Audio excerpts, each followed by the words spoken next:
Chapter 22, verse number 30. I want to talk this morning to men, to dads, especially, even to young men that are just coming up and entering that age to where they're going to be going from young men that have been in high school to a young adult and going into manhood and looking at your future. And this message right here will give you, I believe, even though we can't go in great depths today, it will give you the basic understanding of what God expects out of us as men and what He's going to hold us accountable to, and the power that you as a man, as a dad, as a father have is unmistakable. And I'm going to give you some stats this morning. And if you were to look around in our world today and you see the total breakdown of so many different areas, especially with our young people, the majority of it can be tracked all the way back to the missing men, the missing dads who are not active in their children's life, who are not there in their children's life. They have not gotten it right, they've gotten it wrong, and because the child has emotional damage and all of the damage that has been done because he's been absent not just from the home but from their life, it's having devastating effects upon our children. And we're seeing that especially over the last decade and a half of things just crumbling more and more and more. And you can see it not only at Lighthouse Church, but you can see it everywhere you go, that there are the missing men. Where are the men? Where are the godly men who are stepping up, who are taking their role that God has given them and being a leader? Whether or not you think you're a leader or not, God says you are a leader. You're the leader of your pack, the leader of your pride, the leader of your children. And we should have the influence of God upon our lives so that we can pass that on to our children. But today, when you look at godly men, it's an endangered species. There's a tremendous shortage. Everywhere you look, they're missing in action. It's in high demand, but yet there are less and less, fewer and fewer.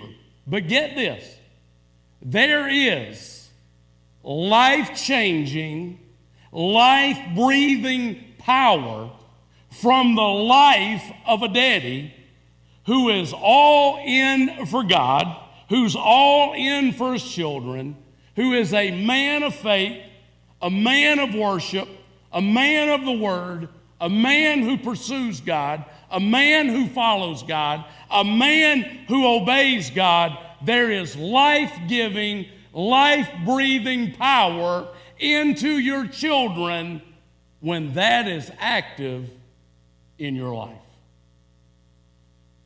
If you're here today and you're a father or a grandfather,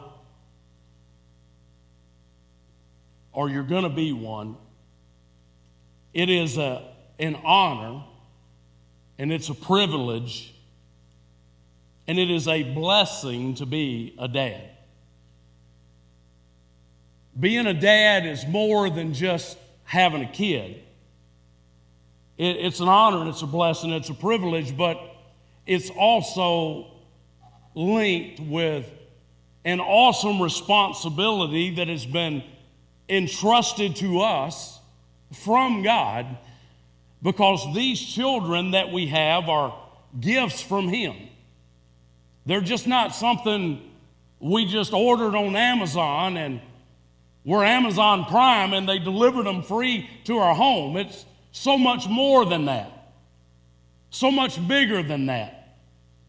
And God is looking at you and me and asking us, are we in sync with Him? Is our lives walking hand in hand and step in step with Him, so that we can take these beautiful, precious, awesome children and grandchildren that God has blessed us with, who desperately need us. They desperately need you to be more than just a sperm donator. They need so much more than that. They desperately need more than that. They need a living, breathing, visible, involved daddy in their life. That's what they need. People today think, well, I'm a dad, but yet haven't seen my kids in this many weeks. I haven't talked to my kids in this many weeks. You may send them money, but yet the financial may be there, but the relational's not there. Your presence is not there. And if your presence is not there, and you're not lined up with where you need to be with God and in sync with God, then your children are desperately missing out on what they need and what is so important to their development and to their growth, not only while they're young, but as they progress and as they get older. Now, make no mistake about it. Being a dad is all-consuming. It's like my son has always said, and I've told y'all before, that when you have a child, your life is over. The life that you once knew, it's over. It's gone. You're not just married anymore. You're not just a man anymore. Now you've got a child. One child, two child, three, ever how many you've got, and it's all-consuming. You don't just be a dad one day and not be a dad for a month and then come back and be a dad again. No, it takes a tremendous sacrifice. It takes an investment of your time, of your effort, and those of you that have raised them or in the process of doing it, it takes a lot of resources. So your life as you once knew it is over, but yet the life that you have never known, that is on the horizon, is so much greater and so much better than the life that you're leaving behind. The life that you're leaving behind, yeah, you may have enjoyed that time in your life, but the life that is in front of you of being a man, a godly man, a dad, and having children and grandchildren, that is so much greater, so much more awesome, so many more blessings that are going to be coming your way than you could ever even imagine. My little granddaughter got up one day this week, and it's just the little things. We're sitting there, and she's sitting in my lap, and she came up, and she said, "Papa, can you take me and Megan to Pier Park today so that we can play and do some stuff, and maybe I can buy a toy?" And then she looked at me and she said, "Papa, if you kiss me on my left ear, not my right ear, because my right ear has swimmer's ear and it hurts." It's the little things. That's just priceless. May seem so insignificant to you, but it just absolutely melts my heart and will melt your heart. And the reward for you and the reward for your children, when you stand in that gap and become that man, as Ezekiel 22:30 says, "I searched for a man among them who would build up the wall and stand in the gap before me for the land so that I would not destroy it, but I found no one." I found no one. This morning, we need to realize the power and the influence that is upon our lives, that when we stand in that gap and we become that man and become that dad, everybody does better. Let me give you some stats. Teen pregnancy today, and there could be people that get pregnant as a teen when their dad does everything right. Don't get me wrong, these stats doesn't mean that there's not crossovers. But 71% of the teen pregnancies that are happening today are happening in absentee dad homes. 63% of the children that commit suicide have an absentee dad or a dad that is not active in their life. 90% of runaways who are on the run and doing all sorts of things to be able to survive come from homes of absentee dads. 75% of the teenagers that are on some type of chemical abuse, whether it is some type of drug or some type of alcohol or whatever it may be, come from homes where no dad is present. 85% of the youth that are in prison today come from homes where there is no dad, no presence of dad, an absentee dad, a missing dad that is showing up visibly and destructively in the lives of our children. In a home where both parents pursue God and serve God, George Barna research says your child has a 72% chance of following in your footsteps. In a home where there is an absentee dad and just mom does it, you have a 15% chance of your child following in your footsteps. In a home, which there's not many of them, but there are homes to where just dad follows the Lord, 55% of children follow in his footsteps. The reason why that is so powerful and the reason why that stat is so big between a mom and a dad is because when your children look at you, you are God with skin. They get their concept of who God is, who our Father is, through who you are as a father. And if you are not there as a father, then they don't have that same reverence and that same look to the Heavenly Father when just mom is leading the way as they do when you're there, because your visible presence gives them an illustration of Jehovah Shammah. God is near. He's so near, he's right here. He loves me. He puts his hands on me and he prays over me. He encourages me. He challenges me to walk in the ways of God. My dad is God with skin on, and he's near. He's present in our home every day. Number one, let's talk about this power and influence. Let's talk about dad and his Lord. Dad and his Lord, dad and his God. This is when you choose God as a dad. Now, let me make sure that we all understand that choosing God is not choosing to go to church on Sunday morning and that be it. They say that 34% of men come to church and half of those sit in the church and never get involved in the church.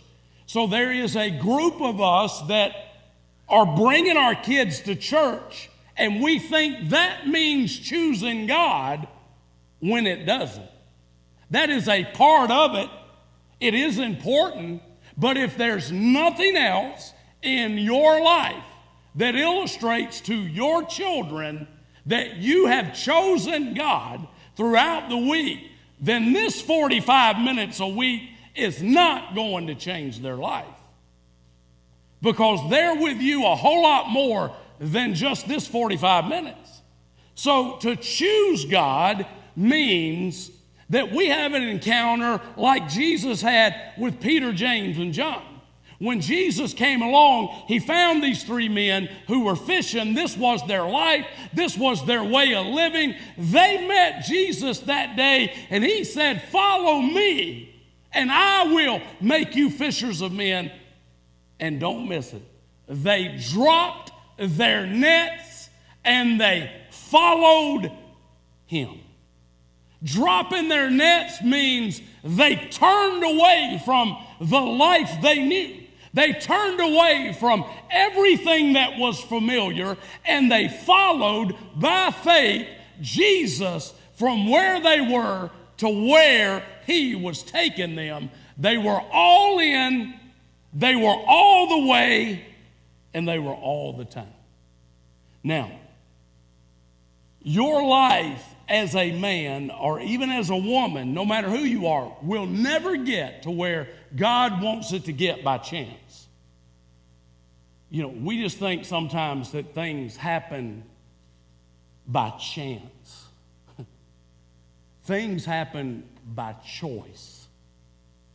So if you're waiting for chance to show up in your life as a man, for you somehow by chance, all of a sudden, through whatever may take place in your life, you just wake up one day and all of a sudden you desire to be a godly man, you desire to be able to be an influential man, a spiritual man in the lives of your children. That's never going to happen unless you choose for it to happen.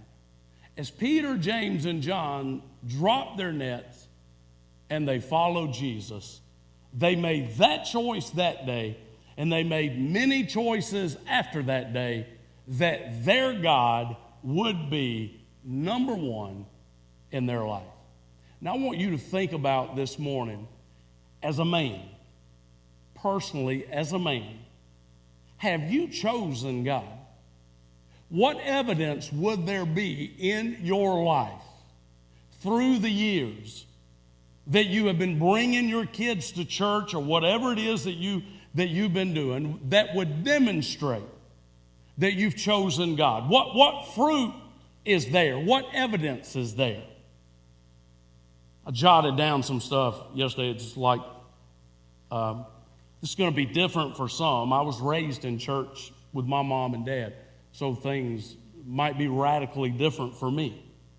I preached for the first time when I was 14 years old in front of the church. I was asked by our pastor, but I would have never done it if I didn't choose to say yes. I could have said no, but I was scared to death as a 14-year-old and didn't know how to say no. That may have been the reason why I didn't. I was teaching at the age of 16, our young people, on Wednesday night. I was in Bible college at the age of 18. I did jail ministry from the age of 19 to 27. I did youth ministry from the age of 18 to 30. I've taken 4 trips to the Ukraine, 2 full weeks, different times, spring and fall. Was associate pastor at a church for 4 years. I've taken 8 mission trips to Jamaica. I've been a pastor for 21 years, 18 of them here. I've been in church my whole adult life from 18 to present. I've been striving to live for God from 18 to present. I've been failing God from 18 to present. And I've been getting back up on my feet and going again from 18 to present. Now you think about your life. You say, well, yeah, you're called to preach, you're called to this. It doesn't matter if you're called to preach. What is there in your life that you could say you chose? And the reason why you chose was you chose because it was God's choice. This was what God wanted you to do. This was about being God's man for such a time as this, about being His warrior. so that you could be an example not only to the world, but the biggest example that you and I are when we choose for God is those little ones that are watching our lives, watching every move we make. Sure, we will make impacts out there, but the greatest impact we will make will be in the life of our children. Second of all, not only Dad and his God or his Lord, but Dad and his life. Your life. What is your identity this morning? I don't ever listen to the radio, but I was listening to it coming in. I came in a little bit later this morning than what I normally do, and it was a band talking about, if their identity was wrapped up in the band, and that's who they were, was what they actually done, sing, then what would they do if that was ever taken away? See, a lot of times we wrap up our identity as a man and as people through what we do. That's not your identity, what you do. Your identity is who you are. Because if your identity is wrapped up in what you do, there's people every day that have been working somewhere for 50 years that lose their job. There's people every day that own their own business that all of a sudden don't own their own business anymore. If your identity is wrapped up in what you do, then who will you be when you don't do what you do anymore? Your identity is wrapped up in who you are. So when you look at yourself as a man, your identity is wrapped up in who you are. You are God's man. You belong to God. Your identity is wrapped up in Him because the Word says that we've been born again. It says that we've been washed in His blood, that we have been covered by His grace. It says that we have been surrounded by His love, and that we have been highly, highly favored.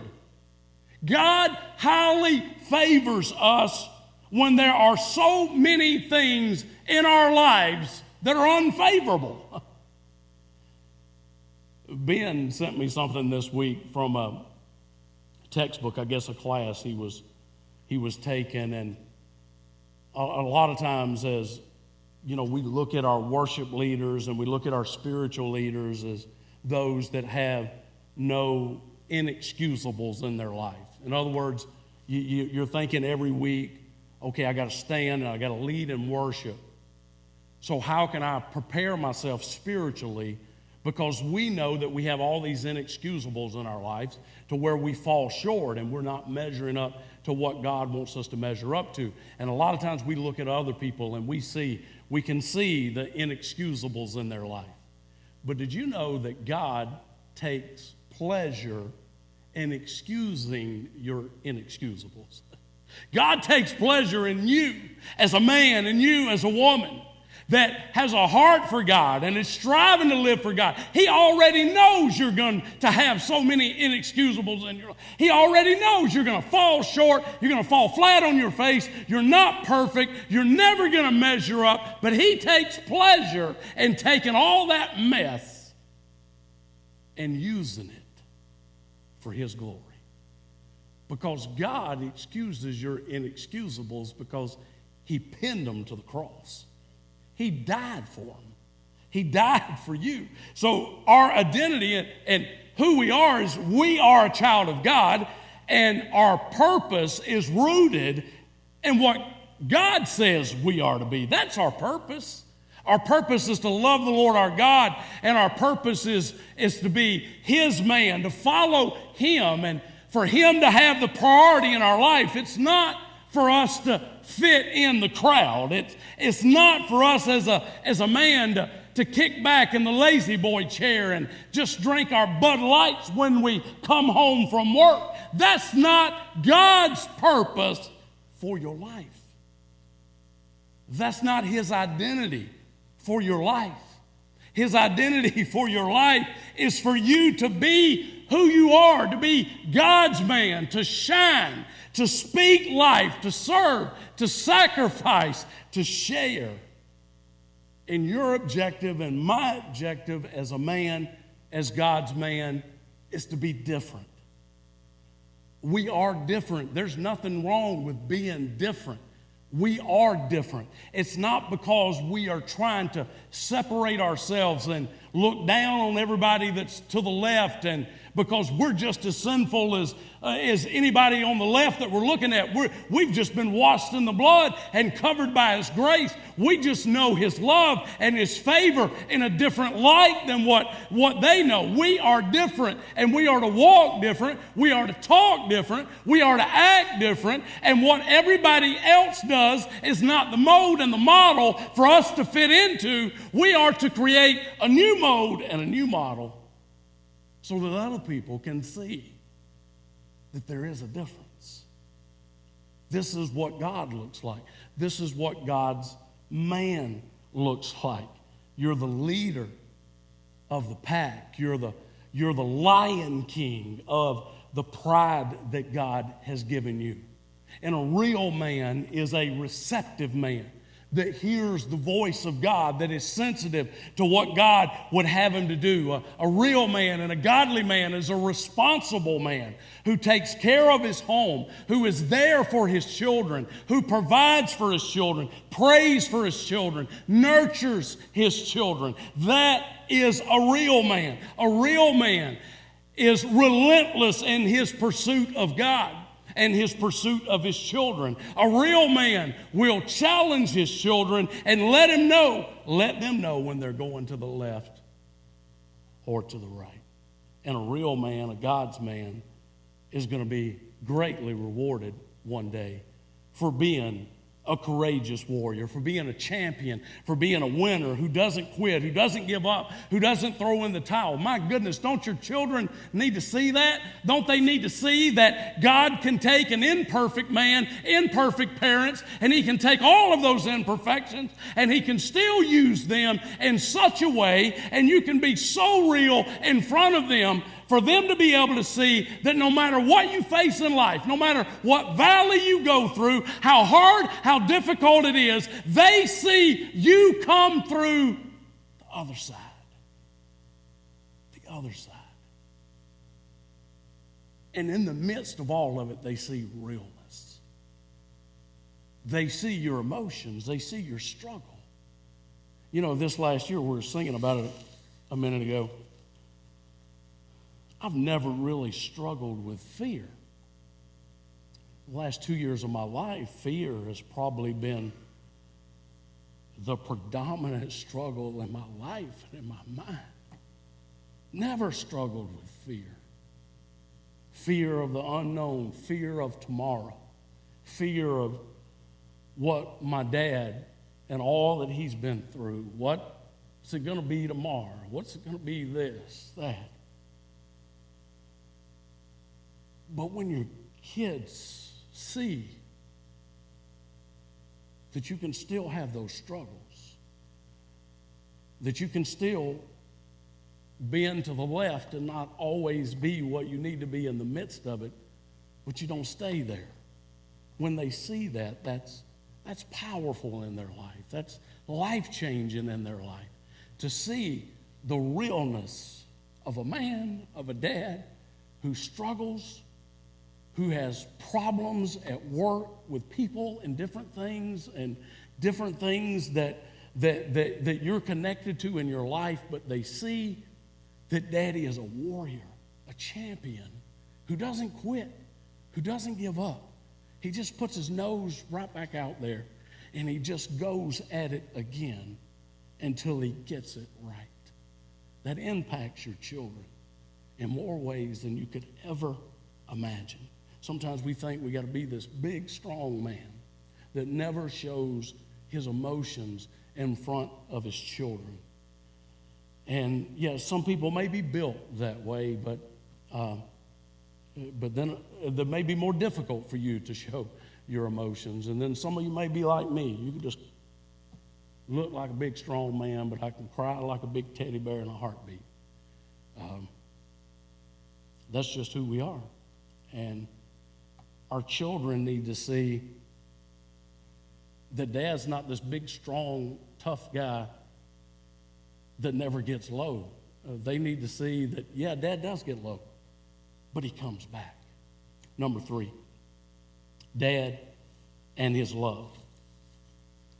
your love for your children. Every dad is different. Everybody is unique in their own personality. And I got told to be quiet more times this week. I get told to be quiet everywhere I go. Anytime I'm around my family, I'm loud. I laugh loud. I talk loud. There's not a time that I don't see any of my grandkids or my kid that I don't have some kind of loud phrase that gets their attention. I'll say, make a move, be, and I don't realize how loud. But you know, my grandchildren, they know. There's not a time that my grandkids, if I was to drive up at their house, they'll run and they'll hide from me.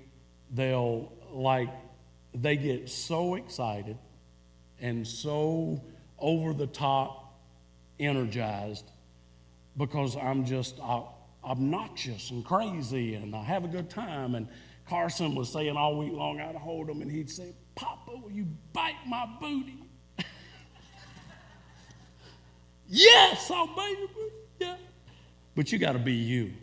See, you being me probably wouldn't work. But be you. Who are you? Be you. But be real. Be real. I'm real everywhere I go. I'm loud and I'm laughing everywhere I go. That's me. That's just be you. Don't try to fit in a box. Just love them and love them as you. Unconditional love. Love them in spite of whether they do something that you approve of or do something that you disapprove of. Give them focused attention and affection and affirmation. I remember when Jordan was younger, every child is different and you have to learn all of your children. But when he was younger, and you could just start pulling all this positive stuff out of your pockets and just start saying all this stuff, Jordan, you're this, Jordan, you're that, Jordan. He would just go from just this deflated little kid to being king of the mountain. Just those words spoken to him would just lift his spirits and lift his mindset that he was what Daddy was actually saying that he was important, that he was loved, that he was admired, that he was special. And your kid, when they know that they're special to their dad, it just impacts their life. My grown children have always told me that when they've done wrong, and they've done wrong a lot, just like me, just like you, they all do wrong. Sometimes we find out about it, sometimes we don't. But they've always told me that, yeah, they were a little upset that Mama was upset. Mama would restrict them for months. Mama was all about, she'd take this away, that away, just take it all away. But they would look at, maybe they just knew how weak I was. They'd say, Daddy, just you being disappointed in us is punishment enough. And there was a little exaggeration there because they wanted to get off of all this punishment that Mama was giving them. But there was also a little bit, there was truth there too. Because they feel like they let their dad down.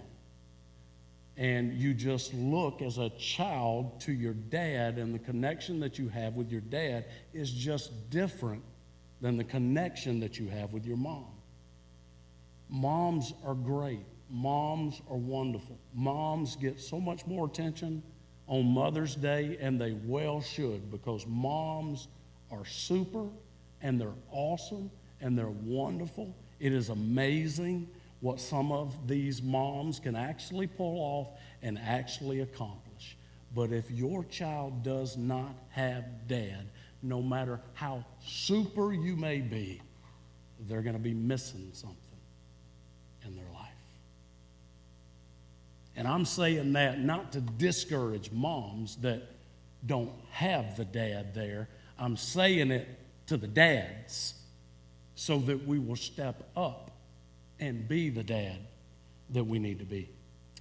So we need to love them, be their biggest support, and challenge them to excel in everything. You know, my kids are getting a little bit more grown now, and you don't think, I'll still challenge my kids. I told my son, we didn't talk a whole lot last week. We were on vacation. He knows I've been a little bit perturbed with him about different little things, and I just told him, I said, listen, I said, your kids are 5, 3, and 1. I don't care if you go to Lighthouse Church. You can go to any church in Locust Grove you want to go to. You ain't got to come to Lighthouse Church. You're not going to hurt my feelings if you don't come to Daddy's church. But if you're sitting at your little rear end at home with these 3 kids, I hope you think you're making the right decision. Because I know you're not, but I hope at least you think it's right. I don't cut them.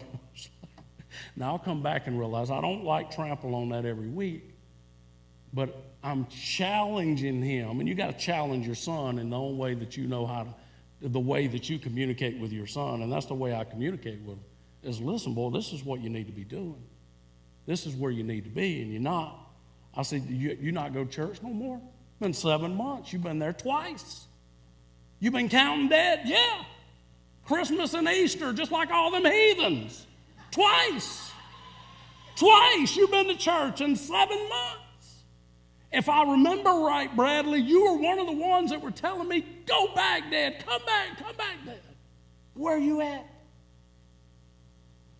Challenge your kids. If you got that relationship with them through the years, you'll be able to challenge them without them looking at you like you're judging them. They'll look at it from a totally different perspective of not judgment. But down deep, God is doing something in his life, and he's got some struggles there.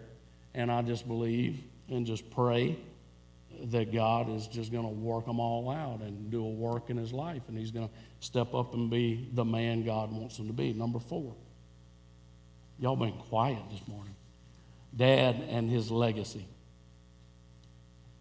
The mark of your life, the mission of your life, the message of your life is going to be echoed not only in the here and now, it's going to be echoed and it's going to be tattooed all over your children. It's going to be, I know you can get tattoos off, but I hear it's not a real easy process. And whatever life you're living, whatever mark that you are tattooing on your child, on their heart and on their mind, is going to be echoing not only now, but it's going to be echoing for years to come. It's echoing in some of our children's mind who are grown and gone and their own children now.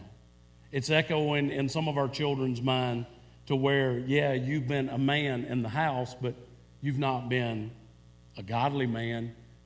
You really don't have a relationship really with your children and a connection with your children because you don't know how to connect with them, because you don't know how to connect with God, so you don't really know how to connect with them on an emotional, relational way that they so desperately need you in your life. And if you're here today, you just need to realize your power and your influence.